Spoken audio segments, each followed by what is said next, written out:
Aujourd'hui, nous parlons des 10 commandements de l'excellence. Comment passer de bon à excellent. C'est parti.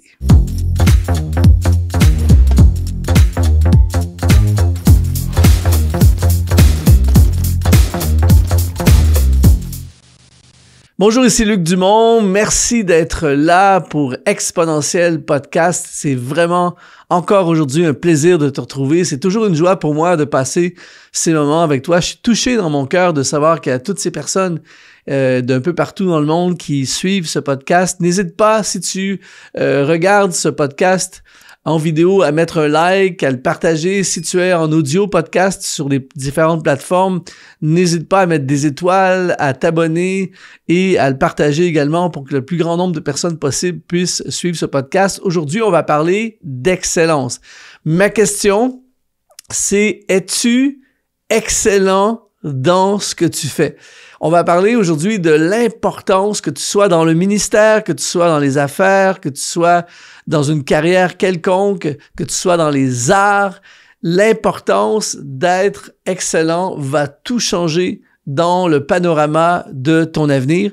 Et je veux aussi profiter de l'occasion pour t'offrir une masterclass gratuite. Après ce podcast, tu peux me rejoindre dans une masterclass. Si tu regardes en vidéo YouTube, eh bien, tu vas dans le premier lien qui apparaît dans la description. C'est comment atteindre l'extraordinaire dans ta vie. Si tu es en audio podcast, eh bien, tu vas dans la description du podcast sur la plateforme que tu écoutes et tu vas pouvoir voir le lien qui va te conduire vers cette masterclass. Comment atteindre l'extraordinaire dans ta vie. Alors, aujourd'hui, on parle d'excellence. J'ai mon ami Éric Sellerier qui dit, un jour je l'ai entendu dire, il dit: l'excellence, c'est la recherche de la perfection sans le perfectionnisme. Et là, c'est très important de faire la distinction entre les deux. Le perfectionnisme, on va pas en parler aujourd'hui, mais le perfectionnisme, c'est très compliqué et c'est rare que quelqu'un qui est perfectionniste qui va pouvoir accomplir plein de choses parce qu'il est tellement centré sur le perfectionnisme que c'est très difficile d'avancer. Aujourd'hui, c'est pas de ça qu'on parle. On parle d'excellence qui est la recherche de la perfection, mais sans le perfectionnisme. La parole de Dieu, la Bible, nous parle d'excellence. Dieu est excellent. Tout ce qu'il fait est au top du top. Et donc, nous sommes appelés en tant qu'enfants de Dieu à exceller. L'apôtre Paul dit dans 1 Corinthiens chapitre 10 au verset 31, il dit: « Soit donc que vous mangiez, soit que vous buviez, soit que vous fassiez quelque autre chose, faites tout pour la gloire de Dieu. » C'est fort, ça. C'est tout ce qu'on fait, que ce soit chanter, prêcher, lancer un produit si tu es dans le business, rencontrer un client, servir dans l'église locale, écrire une chanson, publier un post sur les réseaux sociaux, peu importe, faites tout pour la gloire de Dieu. Le mot gloire ici dans le grec, c'est le mot doxa, qui veut dire renommée ou pour l'honneur. Faites tout pour la renommée ou pour la gloire, l'honneur de Dieu. Et là, ça change complètement. Tu sais, j'ai voyagé depuis des années, j'ai fait le tour du monde un peu, j'ai visité je sais plus combien d'églises, des centaines d'églises, j'ai fait des concerts, des conférences, plein d'endroits, et je dois t'avouer qu'il y a des fois, j'étais à certains endroits parfois, et je ne dis pas ça avec un jugement aujourd'hui, mais je dis ça avec une réalisation plus que jamais de l'importance de ce qu'on fait. Moi, je me suis retrouvé des fois à faire un concert.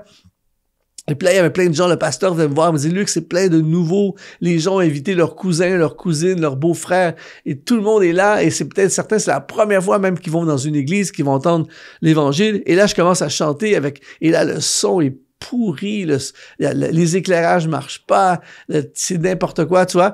Et donc, quand on fait ça, on donne une image qui est négative de Dieu. Je me souviens, moi, de quelqu'un qui m'avait partagé à un moment donné, qui travaillait dans le domaine des affaires et puis qui était en train d'entraîner, un de ses employés était en train d'entraîner un nouvel employé.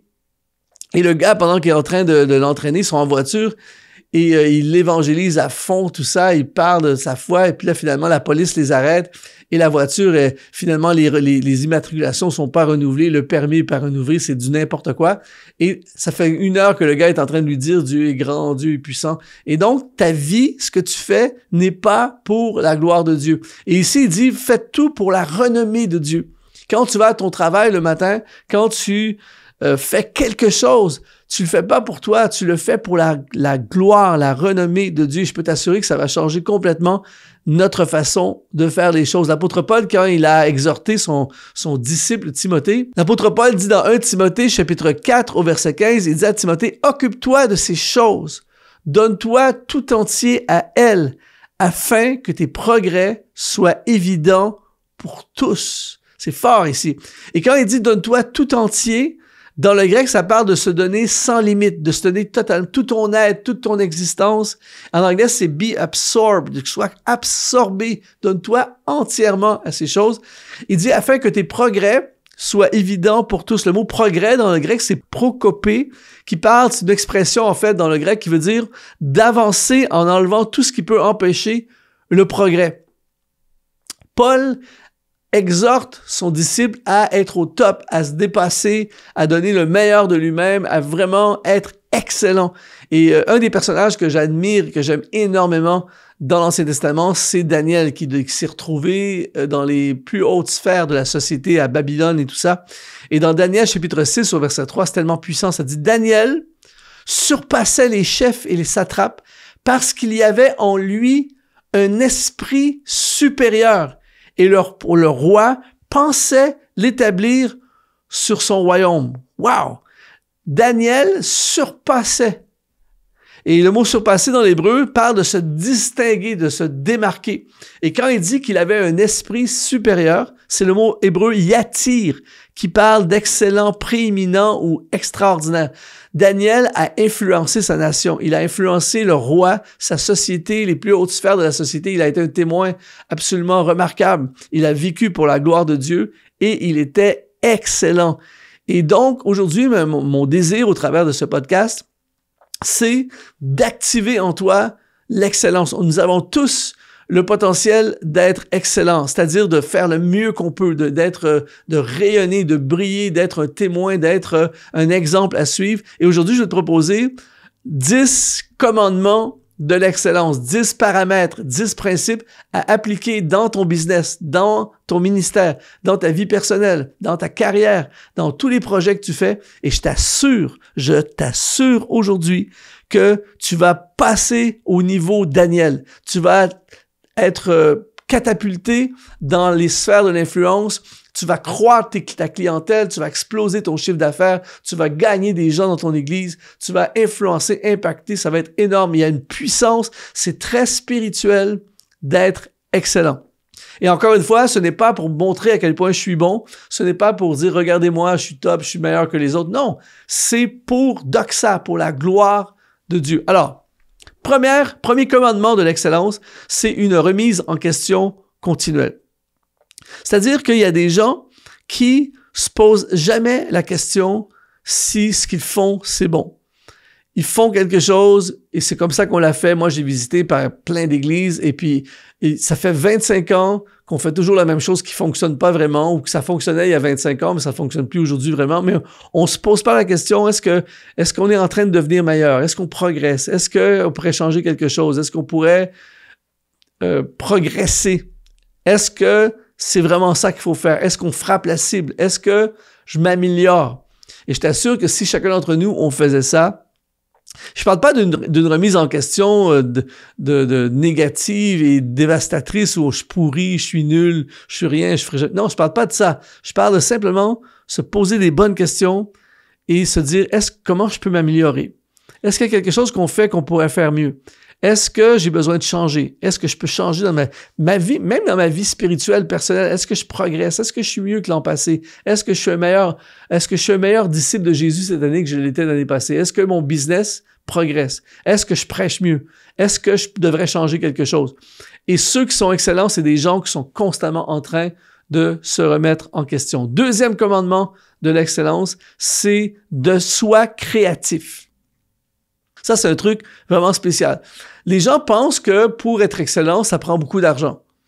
Je suis désolé, mais moi, j'ai visité plein d'églises et j'ai été dans des églises parfois où ils avaient très peu de budget, petite salle, tout ça, mais ultra créatif dans la façon de faire le culte, dans les décorations. Ils ont fait venir des artistes, des femmes qui ont vraiment rendu ça beau. Tu rentres dans le hall d'entrée d'église, c'est inspirant, c'est chaleureux.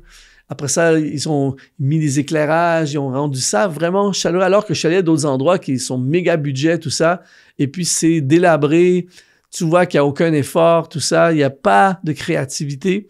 Et la créativité, en fait, te pousse à l'excellence. La créativité, c'est de se dire, est-ce qu'on peut le faire différemment? Est-ce qu'on peut le faire mieux? D'ailleurs, j'ai un ami en France qui s'appelle, tout le monde l'appelle Pio, il est à l'église Momentum à Bordeaux et il a créé une plateforme qui s'appelle On est créa et c'est vraiment un gars extraordinaire de la créativité. D'ailleurs, je pense qu'on va l'inviter sur cette plateforme. Si vous voulez vraiment que je l'invite, n'hésitez pas à mettre dans les commentaires et à le taguer même. On va inviter Piu, ça va être super à faire une émission sur la créativité. J'aimerais vraiment le recevoir. Et en fait, lui, il fait il fait des formations là-dessus, tout ça. Et aussi, je l'ai vu dans des photos qu'il fait, il monte des salles, il fait des fois des concerts, des événements, et il va dans des salles où c'est vraiment la salle, c'est pas super beau, tout ça, il n'y a pas vraiment de décor. Et lui, il arrive avec son équipe et il passe quelques heures, il met des éclairages, il rajoute des trucs, tout ça. Et à la fin, il montre avant, après. C'est incroyable. Avec très, très peu. En fait, il prouve qu'il est possible de faire quelque chose de magnifique avec peu de budget et une petite équipe et des fois peu de ressources. Et donc, l'idée, en fait, c'est d'avoir une pensée d'excellence. On se dit, OK, on va faire quelque chose avec ce qu'on a, on va faire quelque chose d'excellent. Et encore une fois, quand tu fais ça, tu fais des choses pour la gloire de Dieu. Troisième commandement de l'excellence, c'est se former. Je suis toujours épaté de voir à quel point il y a des gens qui peuvent être impliqués dans le même domaine pendant des années sans jamais se former, sans jamais apprendre des choses nouvelles, sans jamais aller dans une formation, acheter une formation, lire des livres, faire des programmes, aller dans un séminaire, dans une convention, à retourner aux études, peu importe. L'idée, c'est de se former. Quelqu'un qui a un esprit excellent, quelqu'un qui est dans l'excellence et quelqu'un qui reconnaît que tout évolue, que tout avance et que si je ne me forme pas, je vais devenir obsolète éventuellement.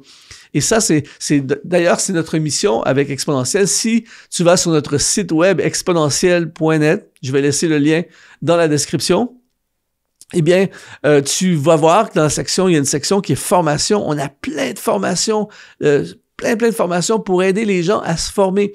Et aussitôt que dans le monde chrétien, parfois, on se met à parler de formation, puis là, tout à coup, on dit, il y a un coût pour la formation. Il y a plein de gens qui se mettent à paniquer. Vous avez reçu gratuitement, donné gratuitement. C'est un des versets les plus hors contexte que j'ai vu. Vous avez reçu gratuitement, vous avez donné gratuitement.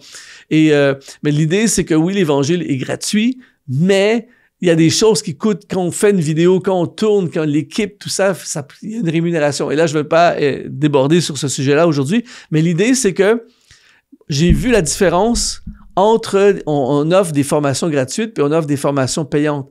Les formations, l'engagement, le niveau d'engagement qu'il y a quand c'est payant, ça n'a rien à voir. Et l'idée, c'est que il y a un coût à se former. Mais si tu es dans l'excellence, tu veux grandir, tu veux aller plus loin. Et tout le monde, on peut tous aller plus loin, on peut tous progresser. Alors, n'hésite pas à écrire dans les commentaires si tu es sur YouTube. N'hésite pas à écrire dans les commentaires. Écris qu'est-ce que tu as investi dans la dernière année pour te former ou dans quoi tu t'es formé. Si tu es sur le podcast audio, écris-le quelque part. Mais l'idée, c'est qu'est-ce que tu as fait dans la dernière année pour progresser dans ce que tu fais, que ce soit dans ton travail, que ce soit dans ton business, que ce soit dans ton ministère. Qu'est-ce que tu as investi pour ta progression? Mais la formation est essentielle à l'excellence. Quatrième commandement de l'excellence, c'est le focus. Nous récoltons du jardin dans lequel nous semons. C'est pas pour rien que Paul dit dans Philippiens chapitre 3 verset 13, « Je fais une chose, oubliant ce qui est en arrière, me portant vers ce qui est en avant. Je fais une chose. » Paul était extrêmement occupé, mais il était extrêmement focalisé. Thomas Fuller a dit un jour, « Celui qui est partout est nulle part. » On peut pas réussir quelque chose à un niveau supérieur si on n'est pas focalisé sur cette chose. Et il y a des gens, le problème, c'est pas ils ont pas de talent, c'est pas qu'ils ont pas un bon cœur, c'est pas ils sont sérieux dans ce qu'ils font, mais t'es tellement éparpillé dans 50 projets, t'es tellement partout dans plein de choses, t'es dans l'évangélisation, dans la louange, le ministère des enfants, t'es sur YouTube, t'écris un livre, t'as fait un album, t'es dans toutes sortes de choses, et inévitablement, ça devient médiocre. Et ça, je l'ai vu ça chez plein de gens qui auraient le potentiel de faire des choses excellentes, mais sont tellement défocalisés qu'ils n'arrivent pas à faire quelque chose d'excellent. Alors, je t'appelle aujourd'hui à te focaliser vraiment sur ce que Dieu te demande, te focaliser sur ce que tu fais le mieux, sur ce qui porte le plus de fruits, et regarde bien à quel point ton niveau d'excellence, simplement en focalisant à quel point ton niveau d'excellence va augmenter. 5e commandement de l'excellence, c'est la ponctualité, l'assiduité. Ça, c'est une des caractéristiques de l'excellence. Les gens qui sont excellents, en général, sont à l'heure. Une des choses que j'aime énormément de mes amis de la Suisse, de la Suisse où je suis allé souvent dans ma vie, que j'apprécie énormément, une des choses que j'apprécie en Suisse et de ce qui se passe en Suisse, c'est l'excellence. C'est vraiment chaque peuple a ses forces et chaque peuple a ses faiblesses, mais une des forces de la Suisse, du peuple suisse, c'est l'excellence. Et comme par hasard, ils sont ultra ponctuels en même temps. Ça va ensemble, la ponctualité. Alors, aujourd'hui, si tu n'es pas dans la ponctualité, c'est quelque chose qui se change. Peu importe ta culture, c'est quelque chose qui se change. Et aujourd'hui, j'ai pas le temps de donner un cours complet sur comment on devrait être ponctuel, comment devenir ponctuel. Mais en général, quand tu prévois, quand tu t'organises davantage, et surtout, écoute bien ceci, quand tu valorises le temps des autres. Parce que si tu es en retard à un rendez-vous, ce que tu es en train de dire à l'autre personne, c'est que mon temps est plus important que le tien. Donc toi, c'est pas grave que tu attendes 15 minutes après moi. Moi, j'ai valorisé autre chose qui fait que j'arrive 15 minutes en retard. Et donc, le message que tu envoies, c'est mon temps est plus important que le tien. Juste cette pensée devrait nous ramener dans la ponctualité. Mais c'est évident que l'excellence est connectée à la ponctualité. 6e commandement de l'excellence, c'est apprendre des meilleurs. Ça, c'est un truc de fou. C'est-à-dire qu'on ne réinvente pas la roue. Et juste, c'est un principe ultra simple. Si tu appliques ça, tu vas décoller. Je t'assure que ça va exploser tes résultats.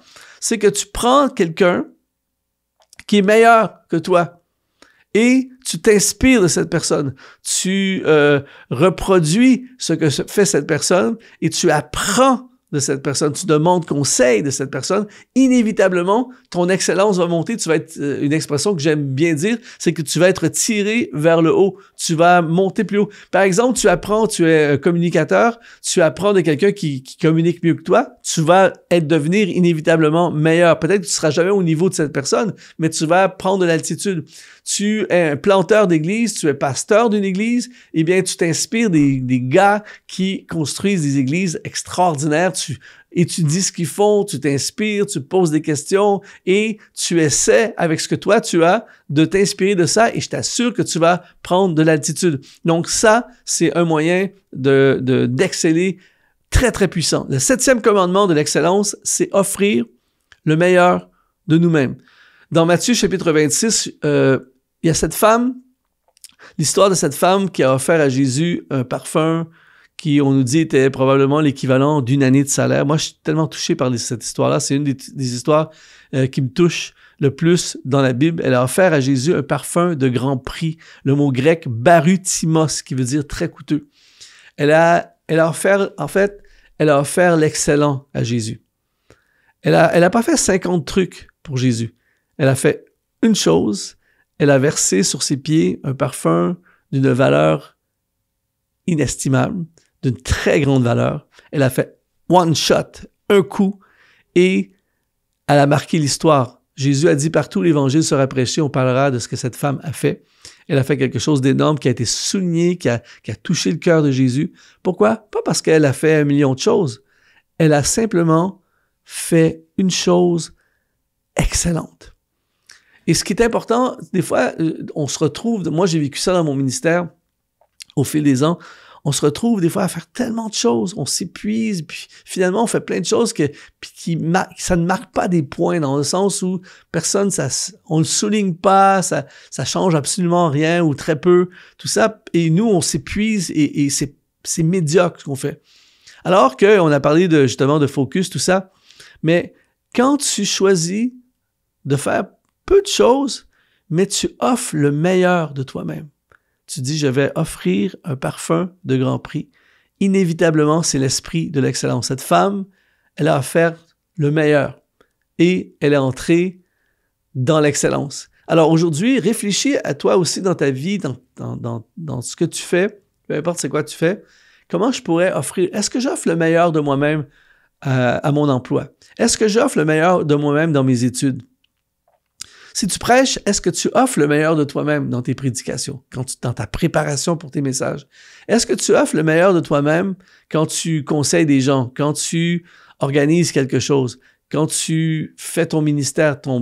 Est-ce que tu offres le meilleur de toi-même à tes clients? Je te garantis que tu commences à offrir le meilleur de toi-même à tes employés ou à tes clients et ton business ne va pas rester au même niveau. Il y a vraiment quelque chose qui va se manifester. Ça, c'est l'excellence. 8e commandement de l'excellence, c'est l'anticipation. C'est-à-dire que tu es proactif au lieu d'être réactif. Tu te poses des questions, tu anticipes. Moi, je suis toujours fasciné de voir, j'ai participé à tellement d'événements dans ma vie, que ce soit, comme j'ai mentionné, des concerts, des conférences, des rassemblements, des grands événements, des petits événements. Et l'une des choses qui m'a toujours fasciné, c'est de voir à quel point des gens ne réfléchissent pas avant de faire des choses. Et là, tout à coup, tu te retrouves, moi, je ne sais pas combien de fois j'ai vécu ça, tu te retrouves le jour de l'événement, et là, l'organisateur ou son équipe sont déchaînés, ils courent à gauche et à droite, leur téléphone n'arrête pas de sonner, ils sont plus joignables, tout explose, plein de trucs imprévus, ça court, va chercher ça nous prend ça, j'ai oublié ça, va chercher le gars à l'aéroport, est-ce que t'as pas réservé la chambre d'hôtel, la voiture, est-ce qu'il y a quelqu'un qui pourra le chercher? Ah, c'est vrai, il faut prévoir à manger, tout ça. Plein de choses comme ça qui auraient pu être, en fait, c'est médiocre. Pas parce qu'ils ne sont pas capables, c'est qu'ils n'ont pas anticipé. Ils ne se sont pas assis 2 semaines, 1 semaine, 1 an avant, peu importe selon l'ampleur de l'événement, et juste anticiper. Moi, c'est un truc que je fais depuis des années. À chaque fois que je fais quelque chose, que ce soit si moi-même j'organise un événement ou si je suis dans un projet quelconque, je fais un rétro-planning, je m'assois et là, je dis, OK, là, je me projette cette journée-là, quand ça va arriver, qu'est-ce qu'il faut penser? Qu'est-ce qu'on devrait prévoir? Ah, c'est vrai, l'invité va arriver à l'aéroport, il faudrait prévoir quelqu'un pour aller le chercher. Ensuite, son hôtel. Par exemple, moi, je ne sais pas combien de fois j'ai fait ça. J'arrive de l'autre côté de l'océan, je pars du Canada, j'arrive à l'étranger, en Europe, par exemple. Et souvent, c'est un vol, je décolle le soir ici, j'arrive la nuit. Pour mon corps, c'est la nuit, mais là-bas, c'est le matin. Mais moi, j'ai pas dormi de la nuit, je suis dans l'avion, j'arrive à l'hôtel. Et là, tu arrives à l'hôtel, je ne sais pas moi, à 10, 11 heures le matin.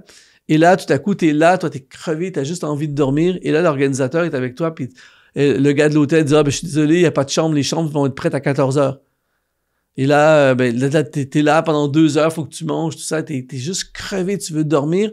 Alors que si on avait anticipé le truc, on aurait pu appeler 1 semaine avant et dire « On a un invité de l'étranger qui arrive, est-ce possible d'avoir une chambre, même s'il faut payer un extra, d'avoir une chambre prête à 10 heures le matin quand il va arriver. » Et je l'ai vécu à plein de places, il y a des gens qui le font. Et tout ça, c'est parce que quelqu'un a prévu, a anticipé. Et l'excellence anticipe.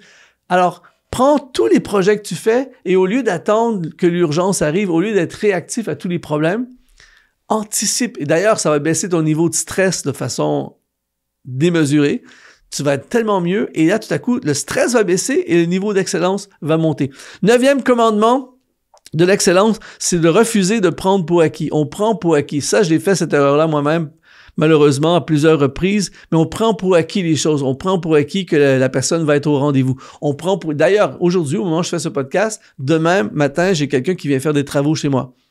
C'est quelqu'un en qui j'ai confiance, c'est quelqu'un qui, dans le passé, a toujours été fiable, mais quand même, ce matin, je lui ai envoyé un texto en disant « Tout est OK pour demain matin à 9 heures. » Et là, il m'a répondu « C'est bon, pas de souci, je serai là. » Je n'étais pas obligé de faire ça. Je suis pas obligé parce que c'est quelqu'un de fiable, mais on peut pas prendre pour acquis parce que combien de fois j'ai vécu cette histoire, t'arrives le matin, le gars est pas là, 9h15, 9h30, et là tu textes, j'avais oublié tout ça, j'ai oublié d'écrire dans mon agenda, tout ça, et là, on vient de changer l'horaire, c'est compliqué, tout ça, et là, c'est pas un événement important, mais des fois, c'est des choses importantes et on prend pour acquis. L'excellent, celui ou celle qui est dans l'excellence, ne prend rien pour acquis. Il ne prend pas pour acquis son équipe. Il ne prend pas pour acquis que la personne va être là. Il ne prend pas pour acquis que la personne a reçu le email. Il ne prend pas pour acquis que les gens sont inscrits à l'événement. Il ne prend pas pour acquis que les gens vont participer à l'événement. Il ne prend pas pour acquis que son message va bien préparé. Il ne prend pas pour acquis que la projection des PowerPoint vont fonctionner.